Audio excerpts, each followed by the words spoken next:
Assalamualaikum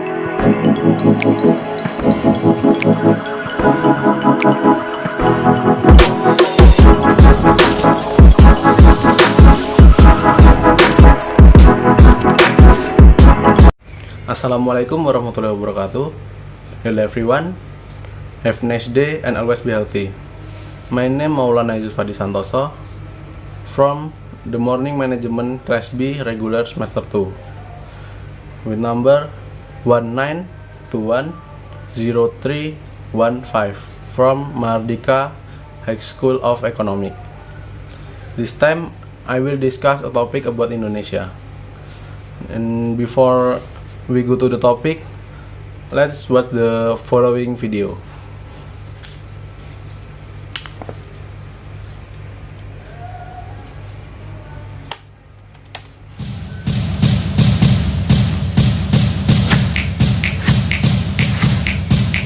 Berapa kali dalam satu hari Anda makan nasi?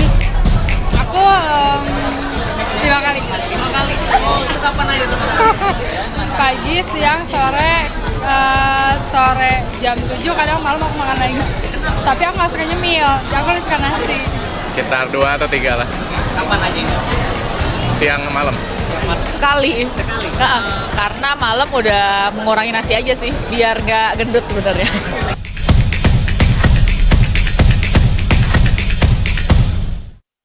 Konsumsi nasi, dalam hal ini nasi putih masyarakat Indonesia ini sudah sangat luar biasa. Menurut catatan Badan Pusat Statistik saja, di tahun 2017, satu orang masyarakat Indonesia per minggu bisa mengkonsumsi lebih dari 1,5 kg nasi atau 6 kg nasi per bulan. Pada 2019, Organisasi Pangan Dunia meranking konsumsi beras dan nasi penduduk Indonesia per kapita berada di peringkat ketiga dunia setelah Bangladesh dan Vietnam. Konsumsi beras Indonesia per tahun per kapita mencapai lebih dari 136 kg, jauh melampaui konsumsi padi negara dengan penduduk terpadat dunia, Tiongkok.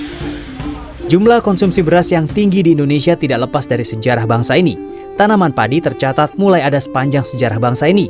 Konsumsi nasi terus meningkat sejak itu. Padahal berdasarkan kandungannya, nasi sejatinya bukan pilihan terbaik untuk memenuhi kebutuhan karbohidrat tubuh, apalagi jika dikonsumsi berlebihan secara terus-menerus. Sudah tepat tidak kita makan nasi? Sebenarnya tepat, karena dia merupakan sumber karbohidrat. Dan ingat, otak kita bisa bekerja, sumber energinya cuma satu, karbohidrat. Jadi kalau kita makan nasi sebenarnya tepat, tapi jangan kebanyakan. Satu. Kedua, kita pilih nasi yang sehat. Apa? Nasi merah, nasi hitam, nasi yang berserat. Bukan kebanyakan makan nasi putih. Karena waktu Anda makan nasi putih, kadar gula darah cenderung akan lebih cepat naiknya.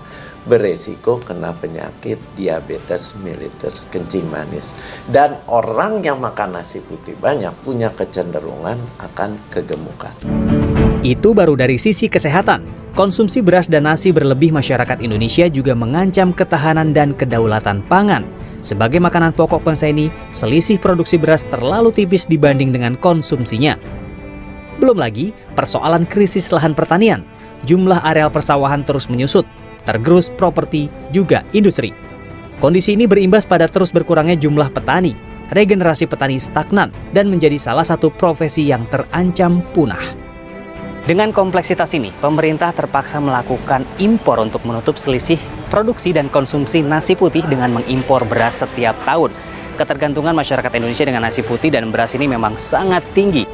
Zaman dahulu masyarakat Nusantara memenuhi kebutuhan pangannya dengan memanfaatkan tanaman alami. Berdasarkan catatan yang terukir pada relief di Candi Borobudur, kehidupan masyarakat kala itu ditopang oleh tanaman palma seperti nyur, lontar, aren, dan sagu. Sagu yang tidak perlu ditanam ini diperkirakan menjadi salah satu makanan pokok di Nusantara, meskipun ada juga relief di Borobudur yang memperlihatkan kegiatan panen padi. Kita punya karbohidrat itu lebih dari 200 jenis karbohidrat. Selain nasi, kita punya singkong, kita punya macam-macam ubi-ubian, kita banyak. Yang penting yang utama adalah, yang pertama adalah Kementerian Pertanian dalam hal ini mencoba mengeksplorasi apa yang kita punya. Kemudian mengedukasi masyarakat. Makan karbohidrat tidak harus nasi. Oleh karena itu kita mulai dari sekarang dalam rangka mencapai ketahanan pangan. Salah satu upayanya adalah mendorong konsumsi pangan yang lebih berat.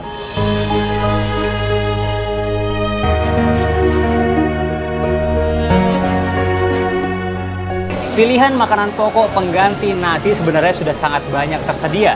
Bahkan sebagian besar merupakan makanan utama masyarakat pendahulu kita. Ada sagu, ada juga ubi misalnya.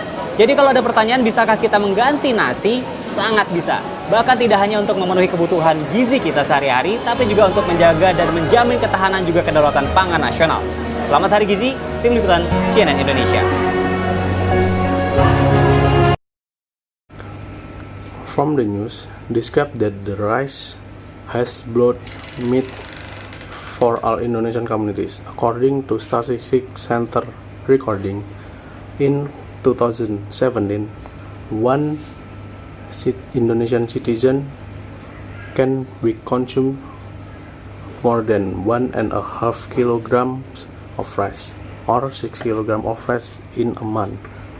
In 2019, the World Food Organization ranked the consumption of rice per capita. Indonesian consumption of rice per year reaches more than 136.5 kilograms, far exceeding the consumption of the world's most population rice country, China. Total rice consumption in Indonesia is not removed from this nation's history. Rice plants are listed starting that is all the history of this nation. Based on their connection, rice is not the best choice to meet the needs of the body carbohydrate. If the consumption is especially continuous. Consumption of rice overcome by Indonesian communities also treat the resistant and suffering men of food. As the food of the nation, food is different to the thin rice production there is consumption. Not yet about the problem of crisis agricultural land. The number of area are continues to shrink because the property or industry. This condition is considered to the loss of the number of farmers, regeneration of stagnant farmers, and became one of the profession that are threatened extinct. With this complexity, the government is forced to import to close the difference in production and consumption of wheat rice by importing rice every year. The ability of Indonesian communities with white rice and rice very high. And in my opinion, by considering healthy, resistant, and also food suffering, it's also the community of Indonesia to reduce our consumption and reliability to rice. The choice of food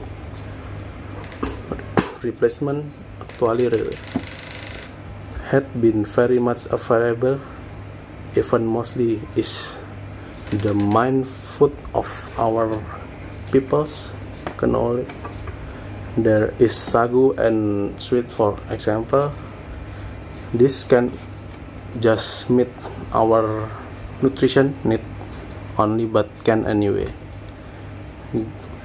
guarantee the national food security and suffering.